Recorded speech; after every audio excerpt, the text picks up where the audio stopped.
Oke, assalamualaikum warahmatullahi wabarakatuh. Selamat berjumpa kembali dengan saya Faiz di channel yang berbahagia ini. Salam sukses, salam bahagia untuk kita semua. Jangan lupa ya bersedekah apabila Anda mendapat manfaat dari video ini. Oke, kali ini saya akan membahas ya tentang suatu case di dalam online ya, dalam jualan online, khususnya di marketplace ya. Jadi jualan online itu ada dua ya, ada di marketplace dan non marketplace. Ya di non marketplace ya ada Anda jualan di FB, Instagram atau media sosial lainnya. Tapi kalau di marketplace ya Anda jualan di Bukalapak, Tokopedia, Shopee, Lazada dan sebagainya. Jadi kalau jualan di marketplace itu ya kita harus paham juga aturan-aturan yang ada di dalamnya itu. Jadi apabila Anda aturan-aturan itu terlampaui, maka Anda akan mengharapkan penyelesaian non formal atau non aturan. Jadi kebaikan-kebaikan hati aja atau kebaikan keterbukaan dan kejujuran daripada seller dan pembeli saja yang bisa menyelesaikannya. Apalagi ya banyak seller pembeli ya daripada toko online ini atau yang membeli ya barang-barang di online ini ya itu tidak paham aturan-aturannya sampai membawa-bawa neraka atau membawa-bawa akhirat ya. Jadi kali ini mungkin judulnya ya tukang online bisa masuk neraka.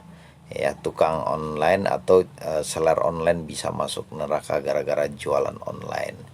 Nah, oke, kali ini jelas ya, misalnya ini sebuah case ya di marketplace ya, dia membeli namanya juga daster sebanyak 2 tahun itu sebanyak 20 grosir ya 6.250. Ternyata yang dikirim barangnya ini yang menurut dia, makanya cuma datang celana doang ya. Nah ini dia bahas ya yang dapat itu. Nah pesan saya nggak salah baca, bisa dijelaskan ya, diklaim aja barangnya, nanti seller menjawab ya diklaim saja barang yang nggak ada. Sebaiknya harus divideokan sebelum membuka. Ini malah jawabannya ditertawakan, mana ada buka produk terus divideokan. Nah ini edukasi yang harus pembeli ya di marketplace itu harus paham bahwa ketika Anda menerima barang dari sebuah marketplace itu sebaiknya Anda videokan. Kenapa? Karena kalau dengan video itu adalah sebuah bukti otentik, bukti bahwa kejujuran itu tingkat kevalidan yang paling tinggi di antara semua bukti yang ada. Kalau Anda buka dan Anda foto, ya kalau Anda orang jujur kan, kalau banyak juga kan pembeli-pembeli yang nakal di marketplace. Ya kan, jadi untuk menghindari ya Anda sebaiknya divideokan ya. Oke, paham ya. Nah, terus divideokan dibuka karena saya nggak nyangka nggak sesuai ya, itu klaim dia nggak nyangka memang semuanya ini. Nanti lalu dia balas harus videokan sebelum dibuka. Jadi kayaknya ngelakuin hal ini di luar perkiraan sih. Jadi solusinya bagaimana? Ini kebetulan kita dapat cukup baik ya orangnya, komplainnya juga cukup baik ya, cuma mungkin belum teredukasi dengan baik ya. Jadi diklaim aja kekurangannya di Shopee Kak, karena memang ada ya di marketplace itu channeling penyelesaian persoalan, misalnya seperti barang kayak gini salah kirim atau kekurangan dan sebagainya. Jadi kita bisa klaim. Jadi masalahnya kan tadi dia beli daster ternyata dikirimkan celana, berarti itu kesalahan pengiriman barang ya, bukan kekurangan. Nah langsung dia balas lagi itu yang divideokan sebelum dibuka. Dia membawa sumpah demi Allah, demi Rasulullah, saya kok jadi lucu bacanya. Nah ini karena kurang edukasi sebenarnya, kurang paham. Itu yang saya bilang tadi bahwa ya kalau kita bertemu orang jujur seperti ini, kalau kita tidak bertemu dengan orang nggak jujur, handphone ditukar batu kan bisa saja. Oke, nah ini kita membalas ya. Nanti saya setujui kalau dia mengajukan klaim di Tokopedia. Langsung dia chat ya, dia chat, ini klaim aja barangnya ada. Oh ini dia fotoin apa yang kita ini ya. Sebelum berbicara tolong konfirmasi ke bagian pengemasan Mas atau Mbak. Ini kesalahan, jangan lempar kesalahan orang lain, nggak baik. Sebenarnya di dalam pengiriman itu tingkat kesalahan tuh ada-ada aja, apalagi pengemasan. Kalau kita tanya itu kecil kemungkinan mereka akan menjawab atau menginikan atau menginvestigasi itu sampai salah kirim. Itu agak sulit menurut saya ya dalam toko online yang udah saya jalankan sekian lama. Karena tapi kita bisa tentukan kesalahan itu mereka yang melakukan, tapi apakah mereka tidak melakukan atau tidak? Nah, itu kesulitannya, kecuali Anda videokan sebelum Anda menerima barang itu. Itu validasi yang paling kuat ya, bukti yang paling kuat yang nggak bisa dibantah. Ya, cuma kalau di foto doang kan tingkat validasinya masih rendah, berarti foto dan pengakuan. Foto itu kan gambar tidak bergerak, dia bisa dibuktikan setelah kejadian kan. Nah itu intinya. Nah terus diretur aja semuanya biar dana kakak saya balikin. Itu solusi Mas atau Mbak. Alamatnya lewat Shopee bisa kak. Terus diteruskan. Terus dia chatting dengan Shopee ya.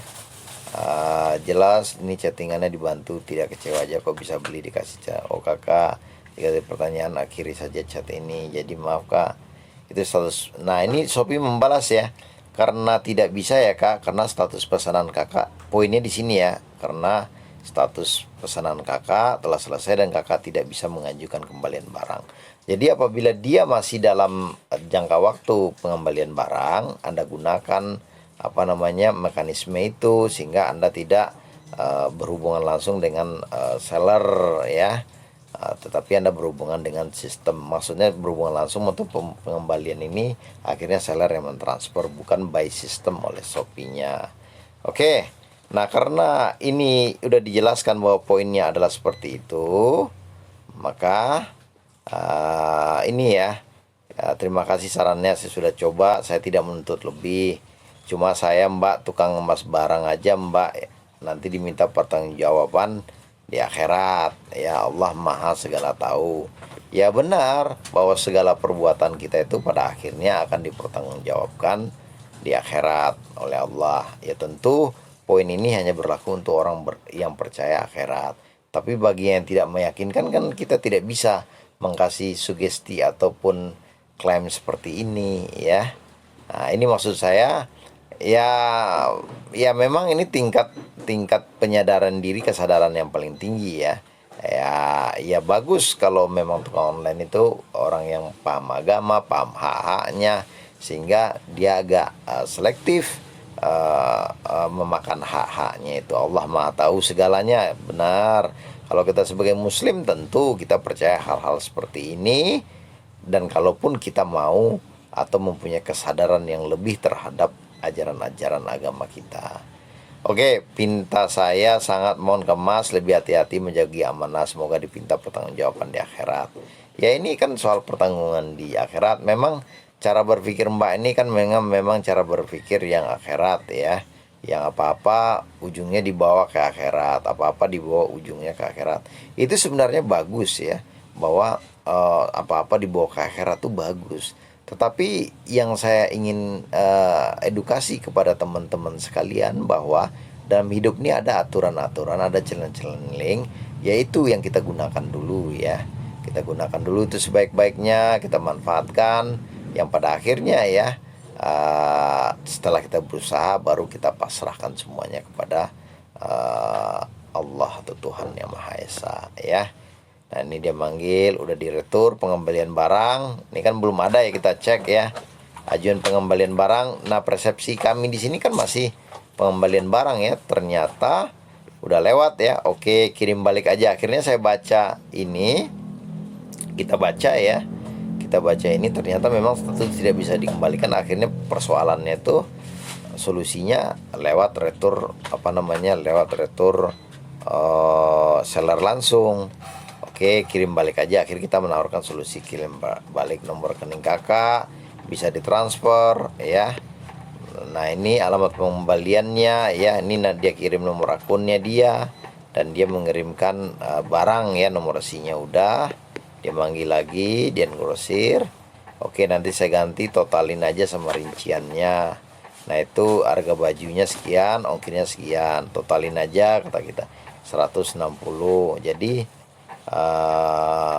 Jadi itu dia bilang untuk ongkir barang saya kemas itu terserah mau diganti atau tidak. Jadi dia mengajukan itu ya, karena kita merasa bahwa dia juga penyelesaiannya juga baik ya, kita ganti saja biar jelas dan semuanya ya, nanti sore kita transfer, oke kata dia. Jadi demikianlah ya cara-cara penyelesaian secara beradab atau cara-cara penyelesaian yang orang gedean lah, orang yang berpikir yang memang bukan orang yang yang berpikir keuntungan semata atau hanya apalah. Tapi di sini bahwa kita jualan online itu memang ya dalam mencari hak ini ya, kalau kita mempercayai bahwa sesudah dunia ini ada dunia lain ya, masa-masa pertanggungjawaban ya, kita harus memakan ya memang hak-hak kita saja. Kalau memang orang ada komplain, karena tukang online pun atau online shop pun bisa masuk neraka apabila tidak memahami aturan-aturan, atau udah jelas dia mengetahui sebenarnya aturan itu atau hak itu hak orang lain, tapi karena orang lain melakukan kesalahan tapi haknya itu masih dimakan. Itu sebenarnya secara kesadaran diri itu pun nggak baik ya, apalagi secara agama jelas ya, memakan hak orang lain itu tentu itu adalah hal yang tidak dibolehkan alias haram hukumnya. Untuk itu bagi sahabat-sahabat ya yang pembeli ataupun seller online itu saling memahami channel-channel yang diberikan oleh marketplace, gunakan itu sebaiknya.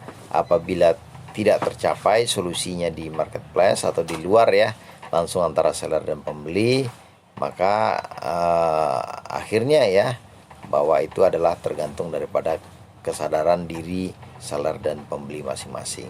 Pembeli juga banyak yang nipu ya, penjual juga mungkin banyak yang nipu, tapi pembeli juga banyak yang jujur, penjual juga banyak yang jujur. Akhir kata ya, jangan sampai jualan online ini membawa kita masuk ke neraka karena memakan hak-hak orang lain. Akhir kata wabillahi taufiq wal hidayah. Assalamualaikum warahmatullahi wabarakatuh.